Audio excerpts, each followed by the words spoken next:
Hi guys, it's Ray here from City Fan TV. Hope you're all doing very well. I'm joined today by Bernard Dineen from the Citizen channel. How you doing, mate? Oh, I'm all right, mate. I've back in work after 4 days off, but yeah, that's life, isn't it? I mean, every time people go away or say they're going or all, I said, "Are you coming back?" They said, "Yeah." Well, it's not good, not much fun, then, is it? What's the point? Yeah. You're not going to stay away. What's the point of going anywhere? I see. Before we get into the meat and drink of this video, you're sporting a very nice shirt, which probably it reminds me. The player that I think of when I see that shirt is Raheem Sterling. So it I must think go of back. Kevin De Bruyne, me. I think of a very young Kevin De Bruyne when I see this shirt. That's what. What year is that, Bernard? What year's shirt? 15, 16. 15, 16. All right. Was that the year Leicester won it? Was that the year Leicester won the title? 16. Yeah, it was, wasn't it? Because that's the first year of It Pep. was, yeah, when they beat us at home, didn't they, that year? No. I didn't want you to remind us, Bernard. I just wanted you to say, well done, Leicester. You won the title. Don't remind us of bad times. Too depressing, mate. It's too depressing. Yeah, too depressing. Right, guys, we are here to talk about two players. Not one, but two. Okay, one that might be coming, one that might be going. So we're here to talk about Lucas Paquetá. Okay, I think that's his correct pronunciation. I think yesterday I was calling him Paquetá, but it's Paquetá. Apparently, I have listened to the Portuguese pronunciation, and the player that might be going the other way, it's been linked. It's Cole Palmer. So I'll briefly tell you a little about Lucas Paquetá, and then we'll talk about Cole Palmer because I know there are plenty of West Ham fans who want to know more about. I think this wonder kid Cole Palmer. I still think he'll make it. Okay, Lucas Paquetá, he joined West Ham last summer. He's only been there one season. He was about 50 to 53 million quid. And there was talk that City have put a verbal bid in of 70 million pounds, which kind of indicates City really like this guy.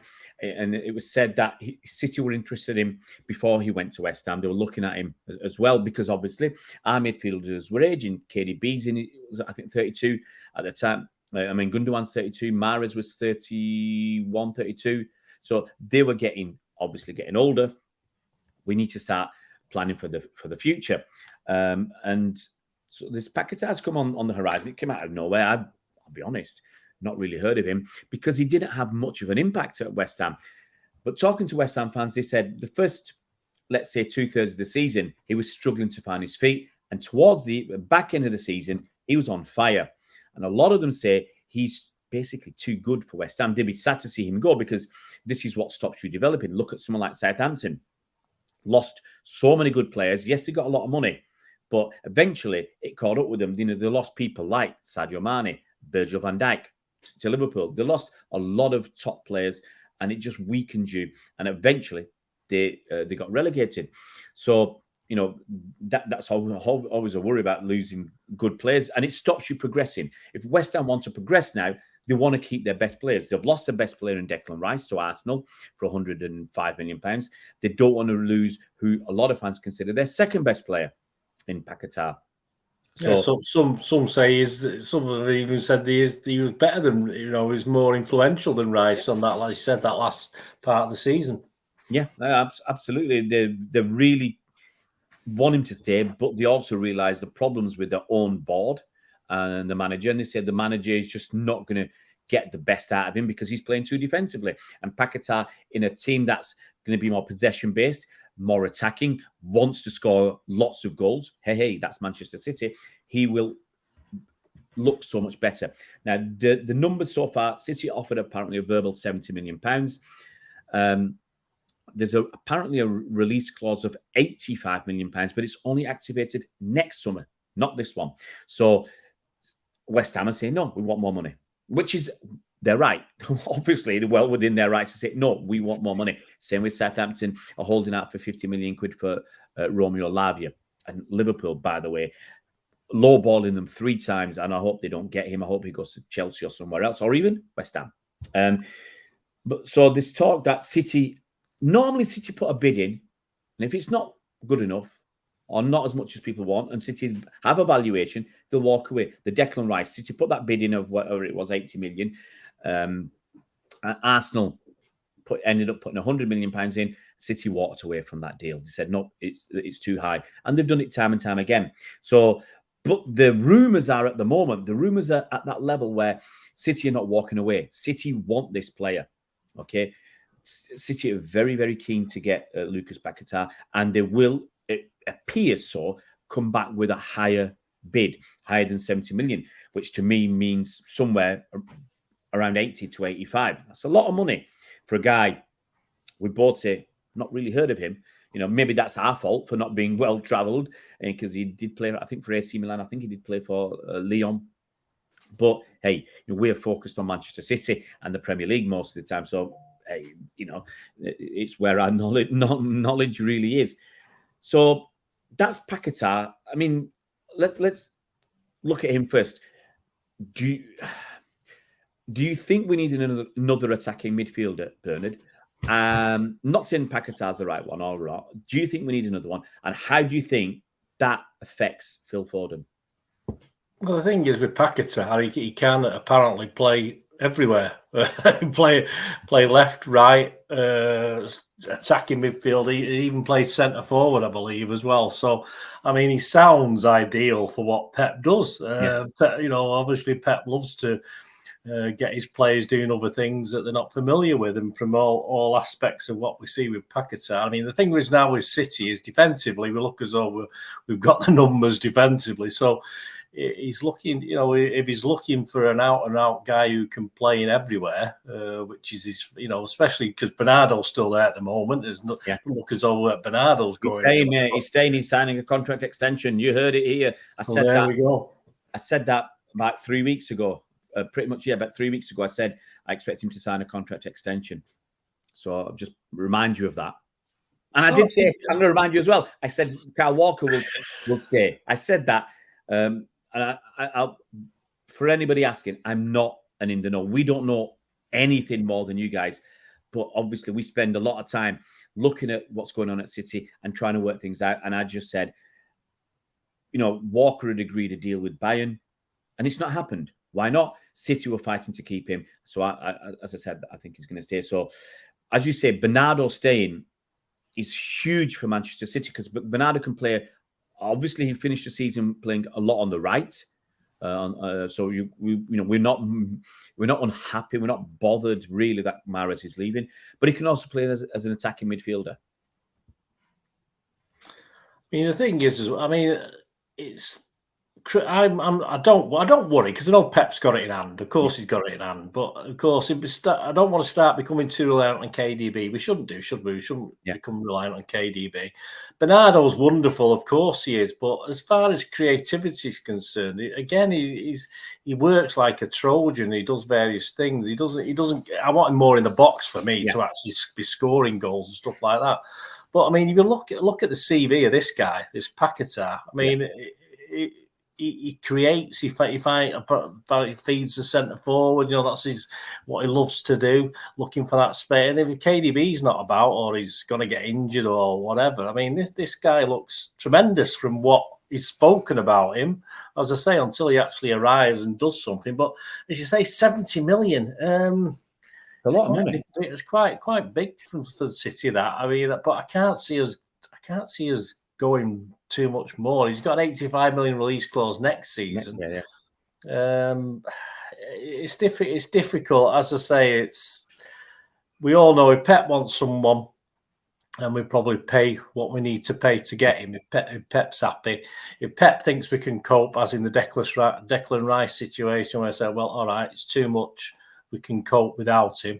We will, so we'll see, won't we? If anything's firmed up and we increase the bid, then we will know Pep is after this guy as a new creator. With KDB coming to an end of his time, let's be honest about it. This could be. He's 20. I think he's 25 now. He's 26 this month. He's 26 this month. So you've got a few years left, and we'll see how serious City are. I think over the next 2 or 3 days. Yeah, I think we'll definitely find out by the weekend if he's in the squad or not. Because I believe his wife and kids were at the training ground today, yesterday or today.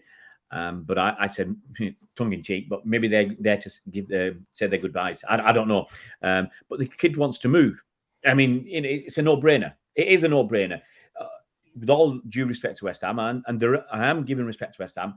They've won the Europa Conference League. They're in the Europa League. That's fantastic. And under normal circumstances, everything's hunky-dory from Paquetá's point of view. But City come in, you look at it, Champions League winners, treble winners, 3-peat on the Premier League, 5 Premier League titles in 6 seasons. Haaland up front, you're going to be supplying Haaland. You've got Pep Guardiola as your manager. Everything is there pointing in that direction that I want to go. And I think it'll gather ahead of steam. He will be desperate to come to Manchester City because ask Harry Kane, you get one chance, buddy. Ask Lionel Messi. Well, Messi got 2 chances, but you get normally one chance, buddy. And if you don't take it, you look from afar. I mean, Harry Kane is probably, well, he's got to be kicking himself that he didn't dig his heels in. Well, he's on his way to Bayern now. I've just been reported, hasn't it? Because he want to win somewhere. But he must be kicking himself because he's saying, Haaland's there. I could have been there. I could have scored 40 goals last season and the season before, because if I'd joined for last 2 seasons, I'd be closer to Shearer's record. I'd have won stuff. I'd have won the treble. I'd have been sat here with 4 or 5 trophies in my cabinet, on my mantelpiece or whatever. I've got 6 trophies to aim for this season. There's a good chance I'll get 1 or 2 at least. That's where he'd be. So you look on jealously. And I think Paquetá, this is his chance. This is his big chance, and he's desperate to take it. But that was yesterday. Today, we're reading that they might, West Ham, I don't think just want cash, don't want the money, but there's talk about players going the other way, either on loan or a sale. Now, there was talk about on the Declan Rice that Phillips, West Ham were keen on Phillips and are still keen on Phillips. But Phillips is not keen on leaving Manchester City. He said so. He wants to fight for his place.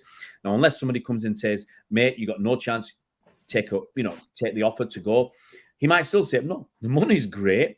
I got 3 trophies last season, 3 medals for doing nout. I might do another season of doing now and try and get 3 or 4 trophies and pick up the money. I'm not just, casting aspersions on his integrity to play football, but that's once again well within his rights. He's got a contract. The name that's cropped up mostly now is Cole Palmer. I mean, West Ham were interested in Carlos Borges last month. They stalled on that. They didn't get the deal done. And Ajax came in, offered, I think, an extra 1 or 2 million euros. And Ajax won out. But West Ham right now are buying lots of players. So it looks like Ward-Prowse is going. They've got this kid Alvarez. He's gone as a DM. They've got, I'm trying to think who else. Someone else has just signed, Harry Maguire. They've got a bidding for McTominay, which they might have to increase. They desperately need a striker. So a lot of the Declan Rice money, and I know this, I've told you many times, this is how finances work. The Declan Rice money has been spent. And losing Paquetá would allow them to go out and buy a striker. I mean, I said it before, they should have gone to Brentford and said, here's 50 million or 60 million. We want Ivan Toney. Even though he's not going to be free, he's not going to be allowed to play football till January. We want Ivan Toney. Here's the cash. Or gone somewhere else and bought somebody as a striker, because I think they desperately need that and to change their style. So going back, Palmer has been mentioned, Cole Palmer. Now, you've seen Cole Palmer play the last 2 seasons. What do you make of him? Do you think he's got a future at City? And do you think he'll be a success at West Ham? I think when Pep didn't play him for the last couple of friendly games over in Asia, in Japan and Tokyo, I did seriously doubt he was either injured or there's something happening. Now, I was very surprised to see him appear, although he didn't have a lot of options off the bench, in theory, against Arsenal. If you look at the bench, it was a little bit weak in theory, apart from people like Palmer. Obviously, KDB was there, but he wanted that sort of Mahrez player, didn't he? You could just see him itching to get someone who could fulfill that little role on that side of the pitch. And that's what it did. And it worked, almost worked wonderfully, by the end of it. And I don't think that would have done him any harm, but I still can't see him. I don't think he's not going to be replacing Mahrez. I just can't see him getting regular games. And if for Palmer himself, if he wants to benefit and for City to, all right, we all know we do the buybacks now, all stuff like that. Why not? I mean, why not use him somewhere for a Premier League team, especially? We do it but he's at that level now where he needs to be. If someone like West Ham are confident enough to take him on, why not? I think that's absolutely ideal with the option, because I just still can't see him part of Pep's plans this season. Even though I know he's trying to fill that Mahrez spot, of course he is. But he could have probably. Put Mahrez's head on him for a couple of those chances. One he fluffed a little bit, so there's Mahrez, and one he did superbly, so there's Mahrez. So he fell into it superbly, but I still don't think, looking forward, he's going to get the game time. Yeah, but I will say it's very, very similar.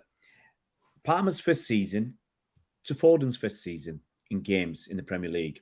It's very, very similar. Palmer's second season to Foden's second season.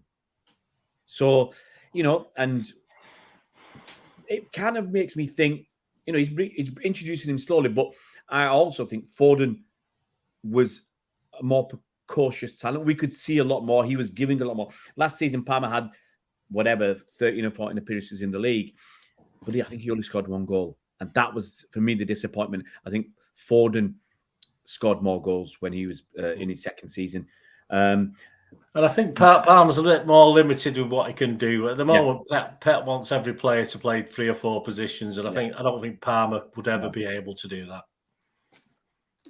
So I'm going to talk about. He can take a penalty. I mean, I'll have that. Can he take it? We don't know, do we? Because he didn't get a chance. But I'm sick of these guys who have took penalties and missed them. At least give Palmer a bloody chance, see if he can score one.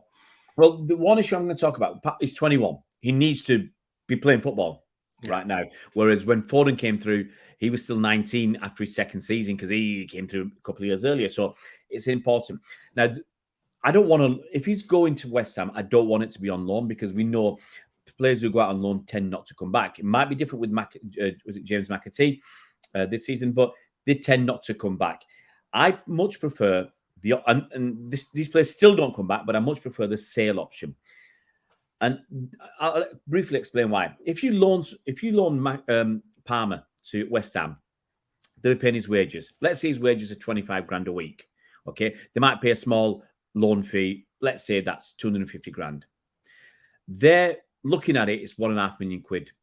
Okay, if Palmer starts off poorly, it's very easy to drop him because your commitment is £1.5 million. And we saw with Aaron Muric a few seasons ago, he went to Nottingham Forest on loan. They were in the Championship. He started off badly, first couple of games. He was ditched. And that's it. His loan season was a waste of time. So the difference is if you sell somebody, for argument's sake, look at Southampton last season. They bought Gavin Bazunu from us for whatever, 12, 50 million quid.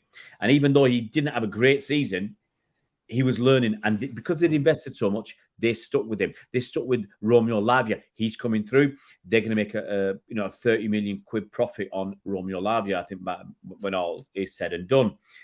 You're invested in that player. You really need to make him succeed. You will play him a lot more than possibly he should be playing because you want it to work. Look at Grealish that first season. We'd spent 100 million and he weren't pulling up any trees, but Pep kept playing him.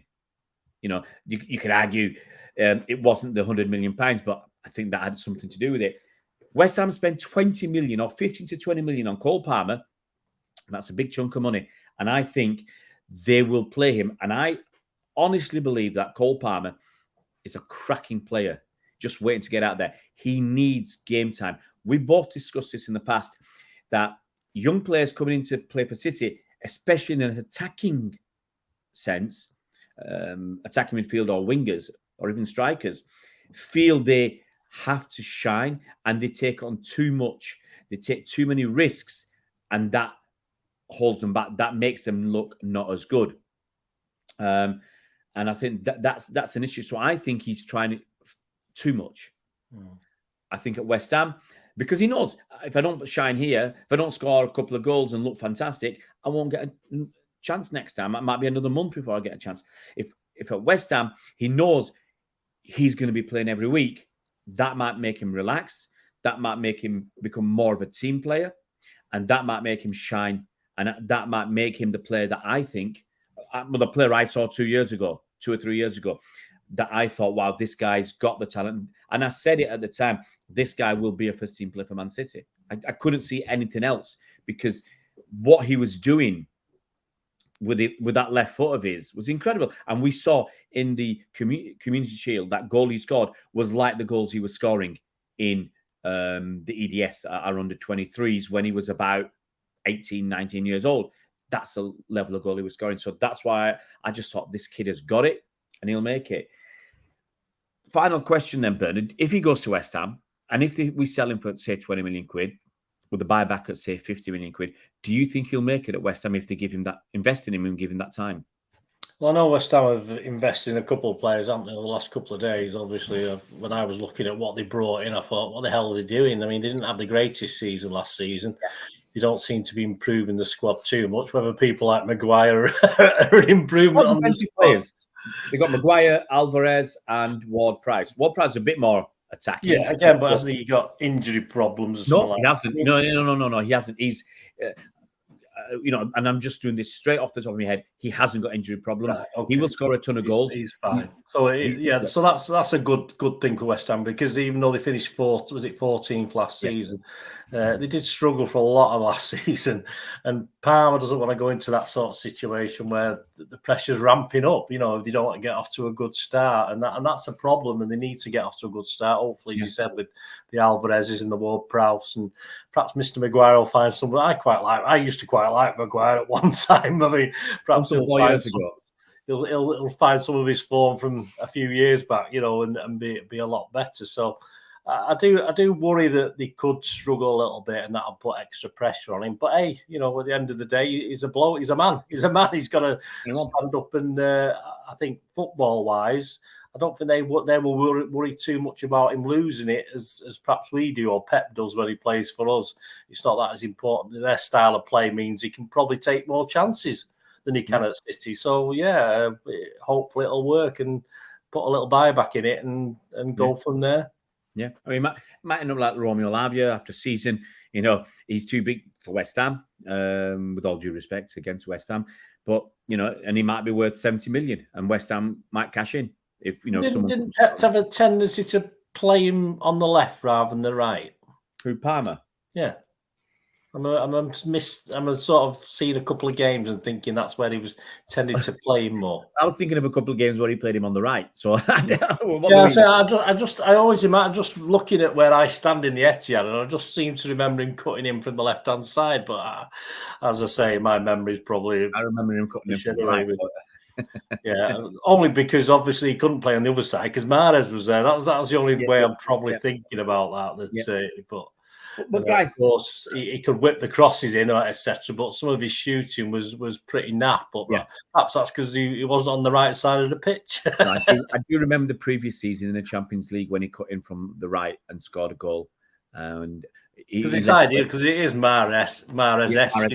That's his style. Even his. If you look at him still, when you take a picture of him, still, the way he bends his body and his mannerisms is just Mahrez. You could easily see Mahrez in him. All he needs to do is learn a bit of Arabic, a bit of Maghreb, a bit of French. Hey, that's our Mahrez replacement there straight away. Well, there you have it, guys. I think both of us would be interested to see Paquetá come to Man City, and maybe Palmer going to West Ham to continue his development. Hey, there's only a few weeks left of the transfer window, so watch this space. We'll find out very, very soon. And thanks to Bernard. Thanks to you guys for watching this video. And if you're new to the channel, it would be fantastic if you could subscribe. If you can hit that bell icon, you'll be notified as soon as new videos come out. We'll see you around Blues.